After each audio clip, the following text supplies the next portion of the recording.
3 hours yesterday, I sounded like a normal person. But it was back again this morning. So I've got to call them back because I'm already done with all the medication. That's it. And Max had it too. So he missed like 6 days of school. Oh dear. I don't know what it is. Yeah. Don't know what it is. It was actually really good for, I had 2 sessions of the playtest going that I did. And one of the characters is a half orc. And I was like, well, this is going to be like the best half orc voice I do ever. So it works. You got a nice bit of the husk there to the voice, the husky tone. Yes. So that's the benefit. I can do the hags and the orcs now. Like, yeah. I've got the sexy voice, yeah. I think it's more haggy than sexy, but it's there.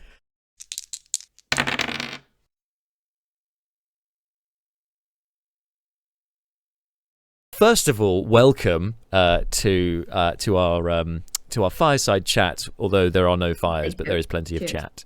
And apologies, Kimberly. Apologies on behalf of the virus or whatever it is that is causing your voice to be croaky today. But thank you for coming on nonetheless and persevering. Yes, it'll be atmospheric. Or it'll be like your guest hag of the day.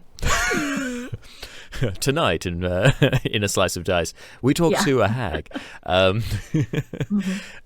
So I asked you, and you've already shown me a little bit, but now's the time to delve deeper into this slice that you've brought along to our chat today. Yes. So what is it? What have you got? Okay. Well, there's what it really is, and then what it represents. Okay. So technically, it is a slice of pistachio cake. Ooh. But it's really lovely actually. But for me, what this is Grumpfl. What this started from actually is in one of the campaigns I play, the same world that you play in actually. I play Goliath, and her name's Nathia, and for some reason she cooks. Don't really know why. Just sort of started out as role play thing. She didn't have cook's utensils to start with or whatever, but she started making recipes that her grandmother Goliath had taught her, up in the mountains. And so she has this cake recipe called Grumpfl, and it's green and it's sort of crunchy. Probably has some twigs and sticks and things in it. Who knows? I don't think she's actually the best cook in the world, but she did successfully help save her Shadow Fae Guardian boyfriend from the Shadow Court because she brought along some Grumpfl and she gave it to the queen. And I rolled really well on the cooking check for that one. So Grumpfl is my favorite slice. There is so much to unpack in that with Shadow Fae boyfriend, saved by cake. As opposed to being assaulted by cake, as seems to be one of the things mentioned in current affairs at the moment, which I don't want to go any more into at the moment. First of all, big win for me, pistachio cake, because green, favorite color, pistachio, lovely flavor, probably best flavor of ice cream, in my opinion. But so you've given the backstory as to your with Nathia the Goliath, and that's her Grumpfl cake. But for you, Kimberly's pistachio cake, what made you choose that, and how? When did you make that or buy it or? No, I didn't make it. There's actually a cafe we go to almost every day, and they make a pistachio latte, which is amazing. But they also have the pistachio cake. They do like almond cake and things too, but it's really good. It's sort of like a Middle Eastern Syrian place, and so they have really lovely cakes. So it is actually one of my favorite cakes as well. I just like cake in general too. So you gotta have your cake. I just like cake. Yeah. Yes. I just like cake.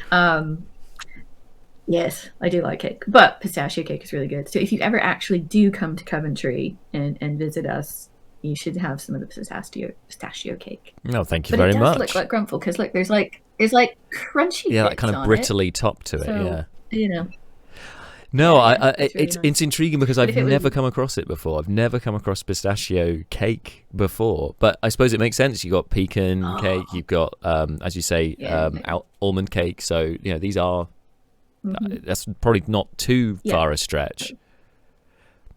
Oh, and I suppose like I think you should baklava pretty or much do something as everything well, with right? pistachio. Oh yeah, yeah. It's really good. You should try it. And it's green. And it is So green. There's no getting away from I that. used to cook dinner for my little sister a lot when I was younger, and one of the ways I got her to eat was to make food just in really odd colors. So I do have a thing kind of for odd colored food. Well, I mean, it's nice to be unique, isn't it? Maybe that is going to tie in a bit with Yeah. your characters and whatnot as well.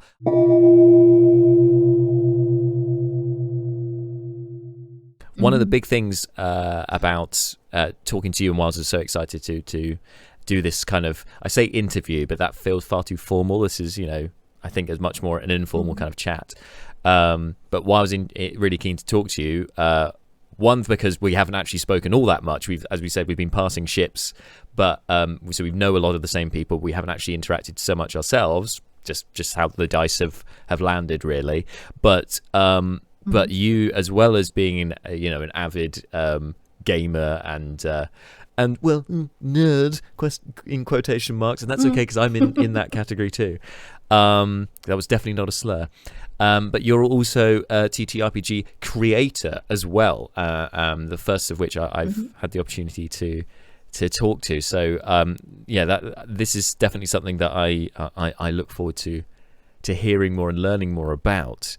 And I guess this kind of ties in with where I kind of like to start proper in hmm this almost a chronological order, really, of your experiences, your journey, if you like, through TTRPGs. And that was, how did you first get into the hobby? What was your first experience?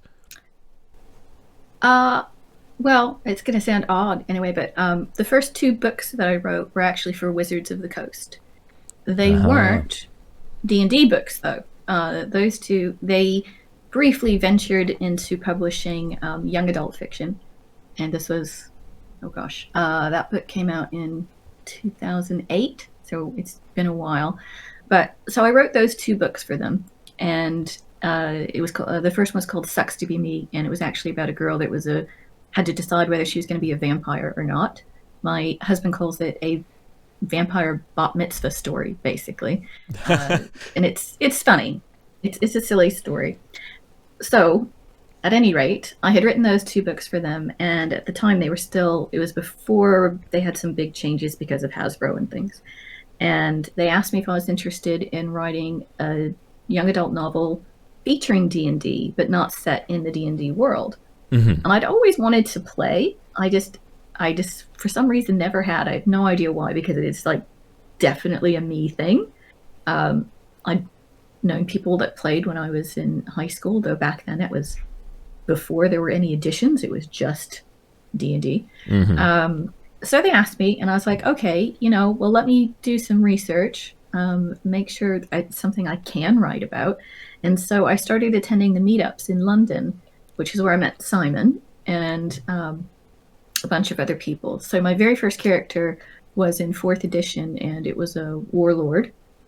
She didn't last very long because that game got derailed very quickly. There was somebody in it that was very argumentative, let's say, and the group just sort of fell apart. But I'd met Simon, and I started playing in another campaign with him, and the book did fall through with Wizards because that was after they basically stopped publishing anything that wasn't directly D&D Right. related. So it was all back to Forgotten Realms stuff. So a bunch of books got canceled, and mine was one of them. Um, but it started me off on a hobby that I've kept up with since then. And that campaign that I started with Simon right after that was in fourth edition, and we played that for like 5 or 6 years and went from level nothing ranger all the way up. She became a queen, and she got to ride on a unicorn, and all of those Wow. things. So that's kind of how it started. Wrote an entirely different book for Wizards, got me into researching it. And then when I research something, I do sort of go all in. So that's where it began. And then for actually writing for campaigns came much later, after I'd played for years.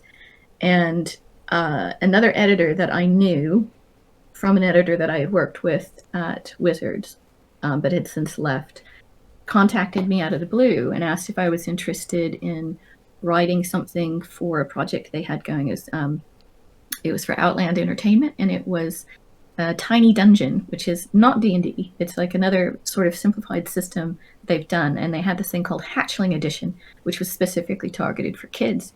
So the first thing I actually wrote was sort of a scenario or setting that was intended to help kids be able to get into D&D for this sort of stripped down system that they got called Tiny Dungeon, which is really adorable, actually, and it is a good starting point. So it still has the dice and the characters and everything, but it's, you know, the rule book is like this big versus monster huge big books. So I did some more work for them, and then I kind of gradually started picking up more and more work. The two biggest ones I've worked on are Twisted Taverns from Ghostfire Gaming, or Eldermancy. And that one was a huge amount of fun. I wrote 3 of those for them. And then I worked on their Sunken Isles one, which is another massive one that was really a joy to do, because I got to create new races, and they were really bizarre ones to create. So one of them I based on mantis shrimp. Don't know if you've ever read the Oatmeal cartoon about mantis shrimp, but mantis shrimp are possibly the most evil creatures on the planet. And if they were huge, they would just take over everything. So it was really fun being able to base an entirely new race on them. There's bashers, and then there's the ones with like spikes. So in the real life, you know, they're only like yay big, and they're beautiful. But there's one that has, they call them thumb splitters, because literally they can split your thumb open, or break an aquarium tank if you wind up with one in there. But so I got to base a new race on them, and there's a new race based on lobsters. So it was a lot of fun to do. Really leaning into the crustaceans then. Yes, yeah. Well, it's set in sort of a lot of different islands, so okay. There was a lot to work with there, which it makes more sense. They're not like lobsters running around on land exactly. But, I mean, that's pretty terrifying. So it could work. Yes, yeah. So it was really fun to work and do some work for them, and now I've embarked, and I'm working my own, because sort of a pet project. For me, you have to understand that I have a number of interests in life, and one is folklore. Yes. Like my last series that I've written for Scholastic, the last book came out last year, is based a lot on Scottish folklore. And I'm just a folklore geek in general. I can talk to you about all the different iterations of Cinderella, including the Cinder Lads, because quite a lot of them were actually male. All female, so I can go on literally for days. So there's that, and I love role-playing games, and I love to get people who are new to the hobby into it. So I've gone into schools and run, you know, games and things for them in schools as well, which is really just great fun. And they're such little murder hobos, though, mostly the children, but it's kind of fun. So, but they're also just really, they're not tied down to what they think it should be. Because sometimes you play a game with adults and they're very stuck on, well, this is, you know, must have a fighter and he must do this. Whereas the last game I ran for a bunch of kids, they asked if they could make up their own races and classes. And I was like, go for it. It's just a one shot, you know, do whatever the heck you want. The one guy was a penguin. Another one was he made up his whole race called based on moths, you know. Okay. So if a bright light flashed, he had to fly off towards it. So there's just lots of that, but it's they're really, really free and inventive, which is great fun. Yeah. So anyway, yes, this project, I'm like going all over the place. So this like project is called Tales for True. Yes, like a moth through a flame. And so it is based on English, Welsh, and Scottish folklore. So I specifically didn't include Ireland because I wanted to stick to one landmass. Okay. They don't really want to give away the big point, but there is actually like a point as people travel through the land using like real folklore, but it's not just the common ones that you know of, but like really obscure ones as well, which are great fun. I think I have heard you mention this before, and because I think because you've been doing some playtesting with it as well, haven't you? Yes. With that setting, and yes, it's definitely intriguing, and given I think your from what I understand your style of not only writing but approach to tabletop role playing games, that I feel like it's something I would be very interested in trying out for as much as anything else, because I sense that it wouldn't be too rules heavy, so and be a bit more sort of freedom to not only for creativity but also just making it more accessible, because there's not so much to learn to start with, if you catch my drift. So that's definitely piqued my interest. So please do keep me informed for more playtesting stuff, and I will I'll see if I can attend it, because that would be great. Oh yeah, I would like to do like like have a day where we could just probably do like an in-person thing and just have a nice little intro to it then, because it's I will tell you that there's like evil gingerbread men and there are fairy godmothers, but there's also things like Rawhead and Bloody Bones, and so it's not all fruitcakes and gumdrops, but it's a little bit. I'm trying to make sure that it's fun for anybody, whether they go for like more silly fun campaigns and want to have like enchanted geese, or the people who really like to go heavy into the blood and gore. So there's that too. I can't wait until we get to the part. I haven't written it yet, but there's don't know if you've ever heard of the Knuckleavi. It's Can't say that I have. Terrifying horseman creature that has no skin, and it's like all muscle and bone, and it's absolutely horrifying if you look it up. And I can't wait to write the adventures with that. So that's horsifying. Yeah. Yes, it's really disgusting. Excellent. So really looking for a broad sort of appeal. Also, when you said enchanted geese, that seemed like a very specific example. I'm intrigued. Tell me more. Yes. Yeah. Well, no. There's the sort of second location actually, which is not one that I wrote, but another writer has written that bit for me. But it's sort of like an enchanted farm. So there's talking dogs and enchanted geese, and they don't lay all the typical eggs that you might expect. I don't want to say too much about it, but they are fun. One of them, let's see, I could tell you that one. That one's easy enough. One of them's called Leadweight, and she weighs lead. She lays like lead eggs. I'm not entirely sure what people are going to do with lead eggs, but they're there. But it's definitely, I think anything that I work on does tend to have humor. Not that people have to play it that way. Like you could play it just very grimdark if you wanted to, but I've got the opportunity for humor in there, which I don't know. It's important to me. And I think I bring that to any game that I play in too. I can't be serious all the time. Yeah, I'm just not that kind of person. I mean, I write books with like talking pink cats, so it's.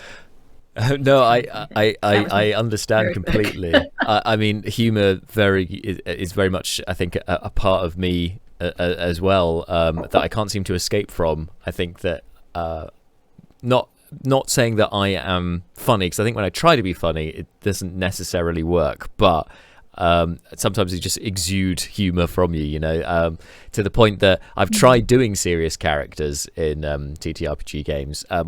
It works when I'm running the game, because you've got a certain level of authority when you're the GM, but when I'm a player and I'm trying to play a serious character, I think actually the more serious I try and play it, the more amusing it is to other people around the table, because you're almost like a foil for the comedy. And equally, I can't resist if there's a pun there, or there's comic timing, and there's something to get in there.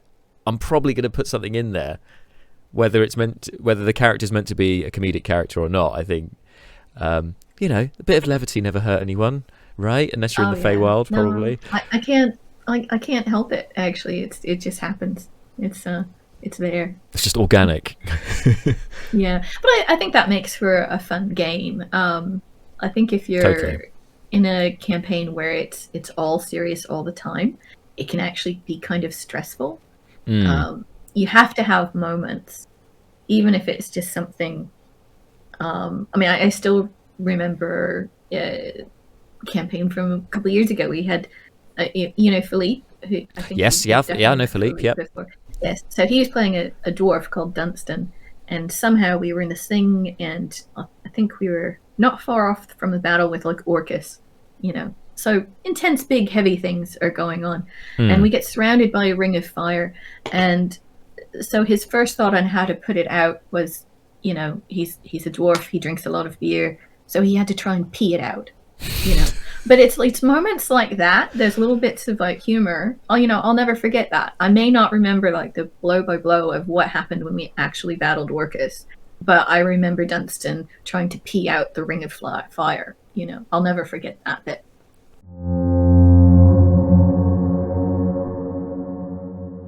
If you had to pick one of like the premier memorable moment, what would that be? Oh gosh, that's really hard actually. Because there's so many moments. I mean, like every game, every session, you have like something that will stand out to you. I wouldn't say it's like probably a battle though. Because I think the moments that stick with me the most are the ones where we all really get into the characters and really get into the role play of it. Yep.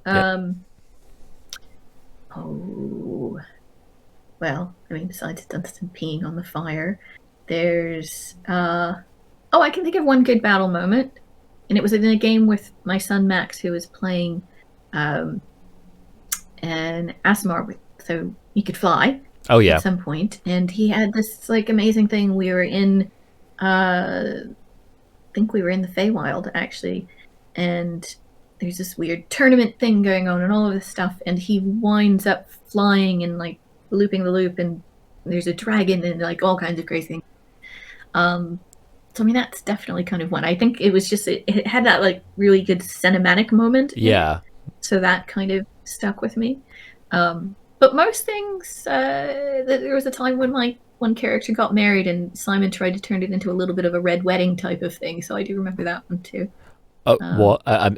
Whoa. Like yeah, this is probably 4 or 5 years ago now. But yes, so there was like a big wedding, but you know, some madness broke out with some unexpected wedding guests and things. So it was a little bit of a red wedding situation, but we all managed to survive and go on, so it was good. And which character was this who was getting married? That would have been my ranger one. So who then went on to be queen? Yes, so she did survive. Though she's named after actually a favorite character of mine from fiction. Garth Nix has those books about the Abhorsen, so he's got Sabriel and Lyriel, and so she was one of them. So I use that name a lot for characters. So I'm really glad that she did actually survive the entire time. Actually, I think she was the only. I missed the first session where every other player died, and then so the second session is when I joined, and then I managed to live through the entire campaign. And since it went over 5 years, that was really amazing. Just looking over your shoulder a bit. I got like carried away, but yes, yeah, I know. Well, he's killed me many other times, so it's okay. That's. I mean, hey, it happens. I mean, there is one campaign which I played in, which I played in with Max. Actually, it was the Barrowmaze one, with Simon running it, and that is the only campaign that I have lost multiple characters. I've had 3 characters die in that campaign, 2 of which were through combat situations. I mean, fighting the same monsters. Giant vultures, actually, for both of them. Giant vultures are deadly. Just saying. When we were playing a low-ish giant vultures against a low-level party, because they can just pick you up into the air and then drop you, and they did that with a cleric immediately. Falling damage. Yeah, falling damage. So they, So I know how you feel about those kind of campaigns. You're like, how long are these characters going to last? Do I put much energy into the backstory? And it's only like when you get a bit when you've kind of got your feet under the table, as it were, you get to a certain level and you go, okay, maybe I can flesh out this character a bit more in that kind of game. Yes, and I imagine now I can paint the mini. Yeah, exactly. That's a great analogy. And I suppose more so in 4th edition, because that was quite combat intensive as a system than 5th edition is, which seems a bit lighter. I mean, yes, combat's obviously a big part of it, but 4th edition seems very much geared just towards the combat side of things, from what I've experienced. Yes, yeah, we played for so long in that one that by the end, the character it was literally a packet. Because you had it was probably about 20 pages printed out, so it was hard to remember all of the things you could do and should do.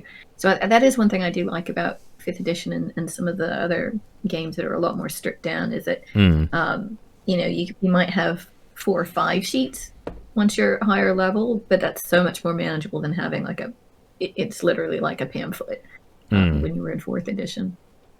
It's just hard. I can't remember all of that anymore anyway. I feel you completely.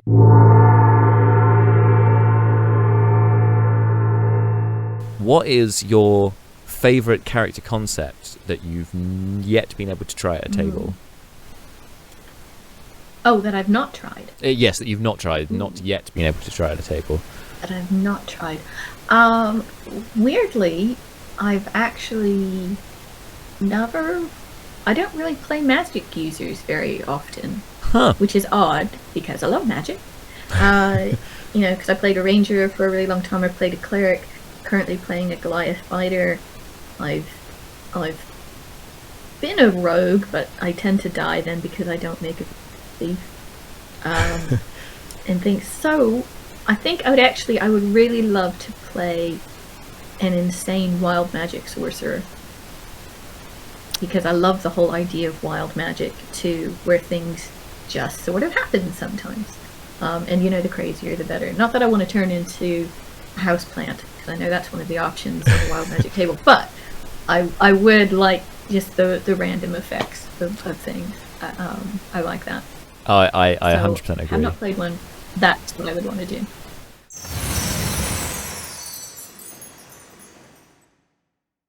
So obviously, you started working with Wizards of the Coast, with writing for them and that kind of thing, and that started you on this journey of TTRPGs and all these different games. But how have you found that TTRPGs have influenced other aspects of your life?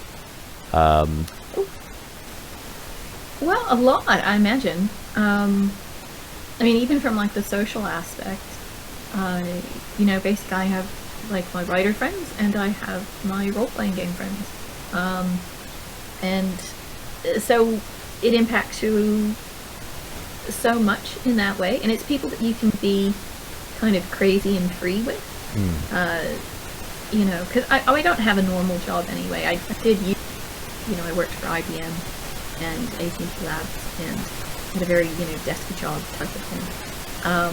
But I don't anymore. And so the way I meet people is often through playing games. And not just role-playing games, but, just games in general. Through Steam sometimes, or even playing a mobile game or something. So I think there's definitely the social aspect impacts your life in many ways. Probably from a hoarding aspect, because I have more dice than any one person should have. So there is that, and the cabinet behind me is completely full of minifigures and terrain and things like that. So it kind of takes over a little bit. I have a 3D printer now, so I print things, I paint things, I build things. So yeah, it's sort of weaseled its way everywhere into life, I think. It's like some kind of parasite that's slowly taking over your life. Yeah. Yeah, so I'm gonna search the back of my neck. There's a thing yeah. Just find a mini on your neck. It's everywhere. Yeah. Amazing. Yeah. No, it's everywhere. But yeah, that's that's an excellent point about it's essentially expanding your social circles and social horizons. Definitely, that it's a people with a shared interest, so you've already sort of have something to connect with them with, which is really cute, really kind of special, when that happens. Sparks flying. And your husband's also is a gamer as well. How did you two meet through games, or how did you meet?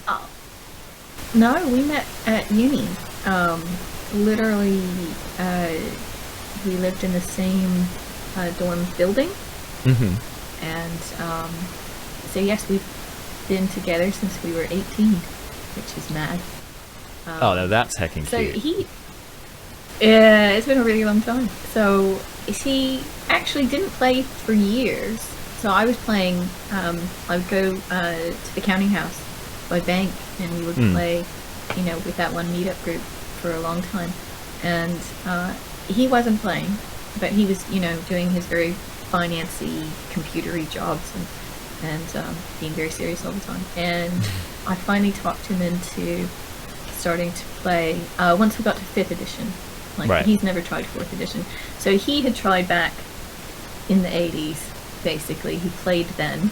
Yeah. And they used to, from what I hear, do all weekend long kind of sessions all the time. A whole bunch of teenage boys locked in a room kind of thing. Mm-hmm. So very Stranger Things, basically. Of course. Is how he started off playing. And then he had not played again until 5th edition. But now he's playing, and he started playing in the Dragonbane ones too, so he's really quite getting into it now. He's not huge on the character role play part, so he's a little bit more hack and slash than I am. But he's having fun. He is playing a duck in that one game, so I figured if you can play a duck, then you can play anything. DuckTales. Sounds good. Yes, I know. It does remind me of DuckTales, except much more likely to die. Much more likely to quack. Sorry. Yes.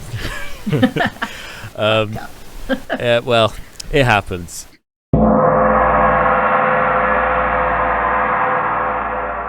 Finally, it comes down to our random question chart. So, do you have a D20 to hand? I always have a D20 to hand. I have my little treasure box of D20s here. Ooh, I love it. Yes, see, I said I make things, right? Yeah. This is a plastic box that I made into something crazy. All right. Wow. How did you make that effect on the texture on the box? Glue gun. Of course it is. I can make anything with a glue gun. Of course. You just basically just put the glue, just did patterns on top of the box and then just let it dry. Yeah, and for a while there I was making magic wands and selling them on Etsy. Just for fun, more than anything. It wasn't say, oh, I have a magic wand. Hold on. Okay. So here's a magic wand. I don't know if you can see it. Yes, I can see it. Very nice, lovely. So, is that a snake curled around it, or a branch? Well, this one was sort of color-wise, if you think of it like a Neptune type of thing. So I do imagine it's sort of like a sea eel or something. But anyway, I just like to make stuff. So I knit, I paint, I make things with glue guns. All right, I have a dice. You and my other half are definitely going to get on. So I'm just rolling. Yes, just roll it and tell me what you get. I even make my own soap, so I'm making. I got a 15. Number 15. You meet in a tavern. What are you drinking? I would be drinking something that had been foraged, because I make my own umeshu and sloe gin. So something, we'll just go with sloe gin, because it's such a very English thing to go pick the berries every year and make it. So yes, I would be drinking something homemade like that. That is incredibly middle class English, yes. I've made my own sloe gin. But I have the next time, if you're ever at Simon's and I come, I will bring a bottle. I have a bottle now that's really good, and it's called A Walk in the Woods, because we literally went on a ramble, and I just picked random things while we were walking, and I made some infused gin out of it. So it's got blackberries and slowberries and damson plum and a bunch of other crab apples and random things that I found on that walk. So it'll never taste the same again, because it was just what I found that day. Right, random But concoction. it's absolutely brilliant. And I'm trying to drink it very slowly because it came out really well. That's very intriguing. Okay, I look forward to that then. And presumably, because you are a DIY kind of crafter, with your slow gin or what have you, would you bring your own? Would you bring your own glass? Would you bring your own tankard or whatnot that you'd made yourself to the pub, or would you have your regular? You have your own special mug that sits there inside the tavern? Ooh. If it was a tavern regular, and if we're talking like standard fantasy world, then maybe a drinking horn. Except the worst thing about drinking horns is you have to have like a stand for them, or else they just fall over. It's true. I bought one at the Download Festival. Here it is, just a little one. Da, da, da, da. Yes, excellent. Yeah, no, I firmly believe that life is too short to use boring glassware. So I do actually have a collection of like antique glassware. Ooh. Are in funny shapes and colors. But I will also drink out of weird random things too. So yeah, no, I would definitely have some kind of funny glass in the tavern. Excellent. And a sprig of mint on top. Sprig of mint. Oh, I love it. That's a lovely little garnish, a little finish for it. Yeah. Excellent. Yes. All right. To go with my Grumpfl, because it's green. You know. Grumpfl plus slow gin and mint. Okay. Yes. Bring your own cake into the tavern with you. Oh no, the Grumpfl cake would be in like one of those. It'd be on one of those cake stands with the glass top, so that it just sits there on the edge of the bar and people can help themselves to it. Yes. Mm-hmm. Oh. No, but this tavern now needs to be a regular thing. that the bartender would not. Yes, the bartender would not mind, because I come all the time and I bring him cake too. Excellent. Right, next campaign setting or adventure that you write that has a tavern, you've got to put in a character that has you've got to put in this Grumpfl cake on the bar, and the regular patron with a slow gin. I do actually, want to write that in somewhere. It is a cake. Though I do have a tavern that's got a spicy stew challenge, and I have to say, it is hilarious every time I run that session that has it. People really get into trying the spicy stew and seeing what happens to them after they do it. The classics, the classic kind of tavern encounter. Can you stomach the food or the drink? Yes. All right. Well, Kimberly, thank you so much. That's everything for our chat today. Thank you so much for taking the time to come and chat. And it's been great to get to know you better, as well as your entire sort of TTRPG journey. But you've also been very good at teasing. I'm not going to say marketing, but definitely teasing stuff that you've got coming next, which is very exciting as well. I think it's because I'm slightly obsessed with it, so it's sort of on the top of my head all of the time. And I ran a game last night actually testing, so it is like very there. But I do want to play with you sometime, because, like I said, my son Max has played with you, and he really, really enjoyed that game. Oh, I think good. he was fairly quiet when he was playing, but he came off from that and he's like, "When can I play with them again?" Which was really so. Oh, that's great. So I definitely want to do that. Thank you so much for tuning into this episode of A Slice and Dice. If you've enjoyed what you've seen, please don't forget to like, share and subscribe. We really do appreciate your support. And of course, if you'd like to get involved in any future interviews, whether that's being a guest yourself or suggesting some options for our random question chart, join us on our Discord server. There should be a link to that down below.